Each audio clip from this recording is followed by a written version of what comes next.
ప్రతి మనిషి జీవితంలో పుట్టుక వలన తన ప్రమేయం ఏమి ఉండదు.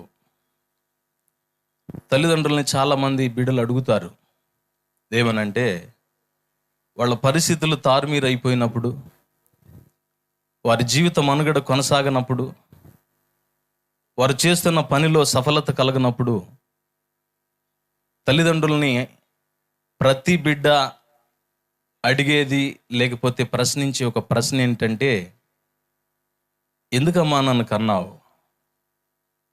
బహుశా ఈ మాట అడగని కుమారుడు లేక కుమార్తె ఉండరేమో.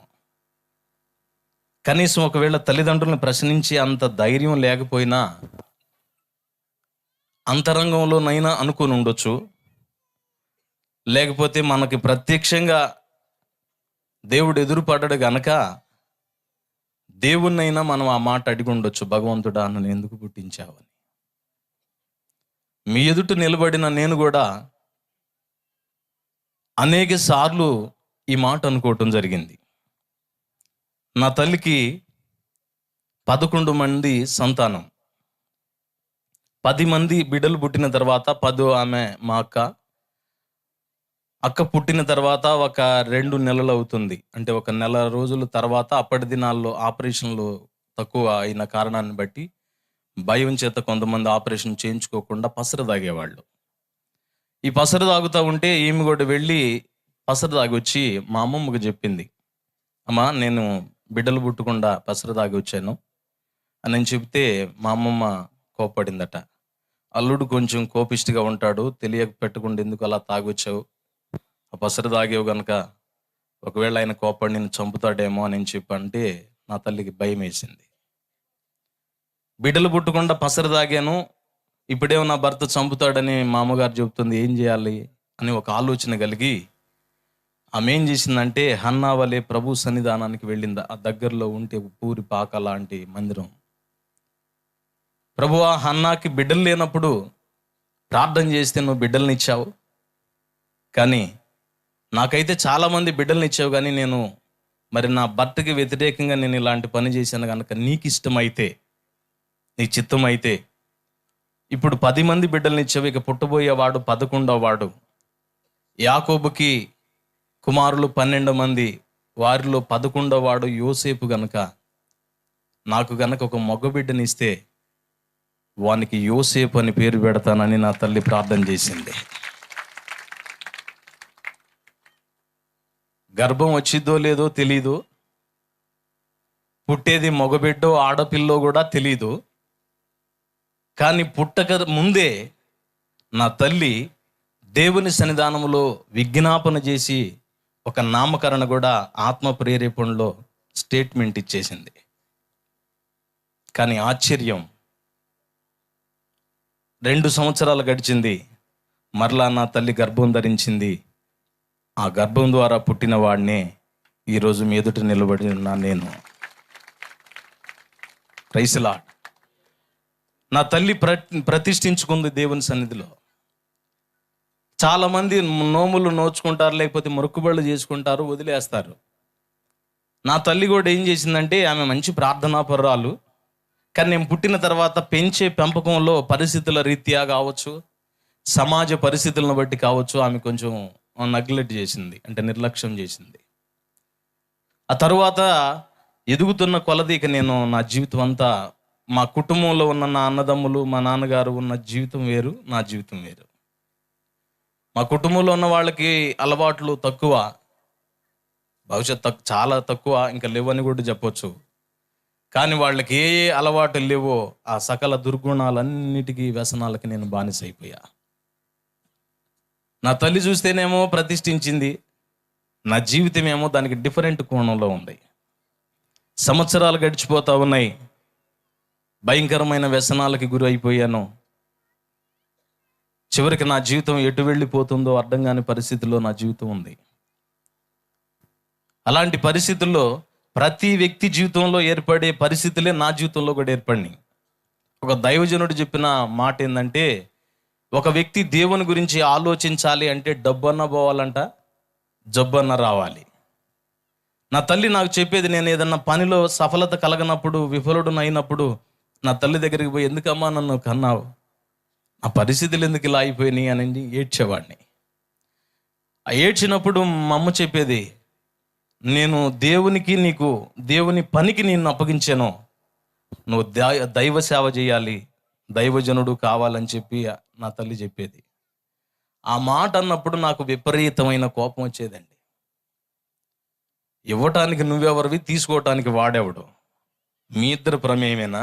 నాకు ఓన్ డిసిషను లేకపోతే సొంత ఆలోచనలు ఏమున్నవా అని చెప్పని నా తల్లి చెప్పిన ప్రతిసారి నేను గద్దించేవాడిని. ఆమె మాత్రం నేను ఎదుగుతున్న కొలది ఆ ఒక్క మాట మాత్రం నా గుండెల్లో నాటింది. ఒకానొక సందర్భంలో పరిస్థితులన్నీ తారుమీరైపోయి 2012 సంవత్సరం డిసెంబర్ 25వ తారీఖున అందరూ చాలా సంతోషంగా పండుగ చేసుకుంటూ ఉన్నారు. కొత్త బట్టలు తెచ్చుకొని 2 జతలు 3 జతలు తీసుకొచ్చుకున్నారు. ఇంట్లో పిండి వంటలు వండుకున్నారు, సంతోషంగా ఉన్నారు. కానీ నా కుటుంబం మాత్రం భయంకరమైన విషాదంలో ఉంది. 3 దినాల ఆహారం లేకుండా బ్రతుకుతా ఉన్నాం. నా తోడబుట్టిన వాళ్ళు 8 మంది ఉన్నారు. తల్లిదండ్రులు ఉన్నారు, అన్నదమ్ములు, అక్కజేళ్ళు, వదినలు, బావులు అందరూ ఉన్నారు. అందరూ ఉండి కూడా తినటానికి లేని పరిస్థితుల్లో చిలకలూరిపేటలో ఉన్నాను.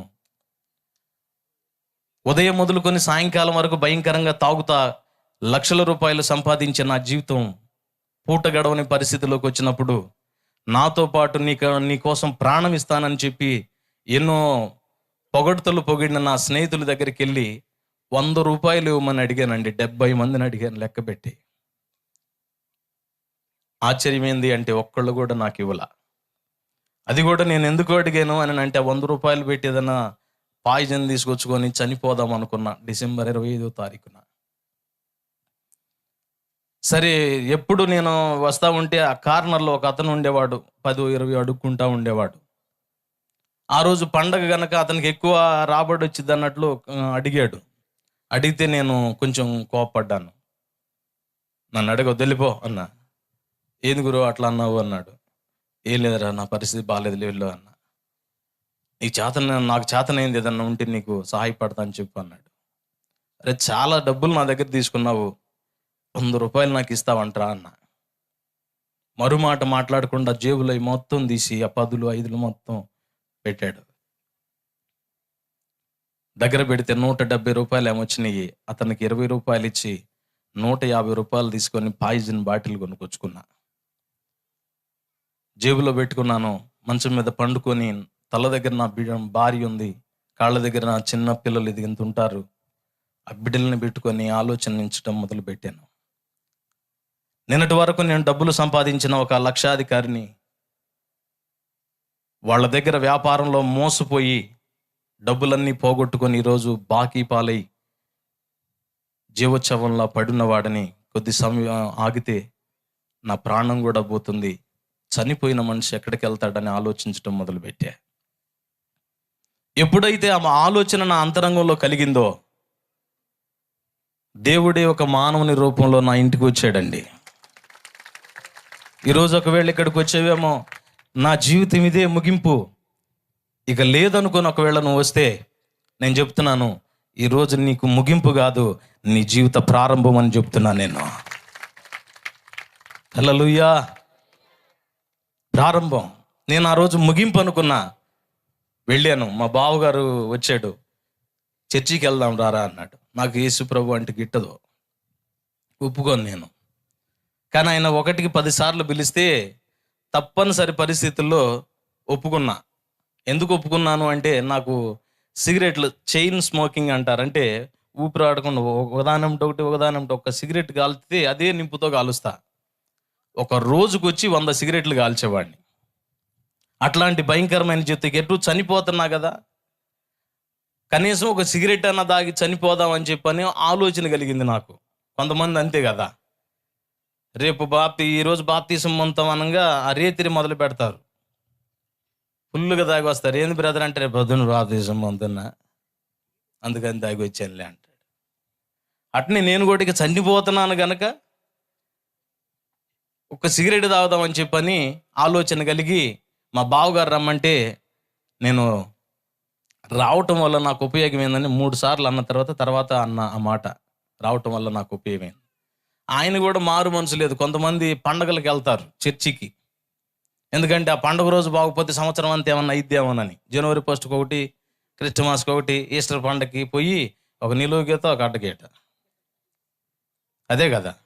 ఈయన కూడా ఆట అయిపోయి, సరే వెళదాం రమ్మని నేను చెప్పంటే ఆయన ఏం చేశాడంటే, సిగరెట్ అడిగాను కదా, రావటం వల్ల ఉపయోగం ఏందనగానే, నీకు సిగరెట్ కావాల్సింది నేను ఇప్పిస్తాను అన్నాడు. చర్చికి పోయాడు, సిగరెట్ ఇప్పియొచ్చా? అది కూడా తెలియదు ఆయనకి. నేను పడుకున్న వాడిని టక్కన లేచి, నిజంగా ఇప్పిస్తావా అన్న. ఒరే బాబు, నీకు దండం పెడతానరా, ఒకటి కాదు పెట్టి సిగరెట్లు ఇప్పిస్తారా అమ్మన్నాడు. కేవలం ఒక్క సిగరెట్ కోసం అయ్యి నేను వెళ్ళానండి ఆయన వెనకిడిది పడి. అక్కడికి వెళ్ళి ఎక్కడో కూర్చున్నా, మీరందరూ పరిశుద్ధులు కాబట్టి ముందు కూర్చున్నారు. నా ఆలోచన ఏంటంటే, వాళ్ళందరూ పరిశుద్ధులు, నా లాంటి దుర్మార్గుడు లేడు, నా అంత పాపాత్ముడు లేడు, కాబట్టి దేవుని సన్నిధిలో నాకు అర్హత లేదని అక్కడో కూర్చున్నాను. ఆ సిగరెట్ తాగుతానే వెళ్ళి, అక్కడ మా ఇంటి దగ్గర నుంచి కొద్ది దూరం, ఇక్కడ నుంచి మన పాత మందిరం అంత దూరం ఉంటుంది, ఇంకొంచెం అంత అవతల సెంటర్ అంత దూరం ఉంటుంది. ఇక్కడ నుంచి పోయే లోపు ఒకే సిగరెట్ నిప్పుతోటి 10 సిగరెట్లు కాల్చా. కాలుస్తే అక్కడ వెనక నిలబడితే డేవిడ్ అన్నని ఉన్నాడు మన మందిరంలో. బాయ్, ఏంది సిగరెట్ వస్తున్నా బా అన్నాడు. నేను వెంటనే ఆయన దగ్గరికి వెళ్ళి ఇట్లా రొమ్మ అనిచ్చి, బజార్ ఇది, బజార్లో పెట్టింది కహానీలు, నా ఇష్టం అన్న. ఆయన గొడవ పెట్టుకోవాలా. వెంటనే అన్నాడయ్యా, దేవుని సన్నిధి ఇది, దేవుని ఆత్మ పనిచేస్తున్న స్థలం ఇది, నేను మౌనంగా ఉండొచ్చు, కానీ దేవుని ఉగ్రత నీ మీదకి వచ్చింది అన్నాడు. ఎప్పుడైతే ఆ మాట అన్నాడో, వెంటనే ఆ సిగరెట్ తీసి పక్కనేసి మళ్ళకుండా వెళ్ళి కూర్చున్నానండి. Praise lord.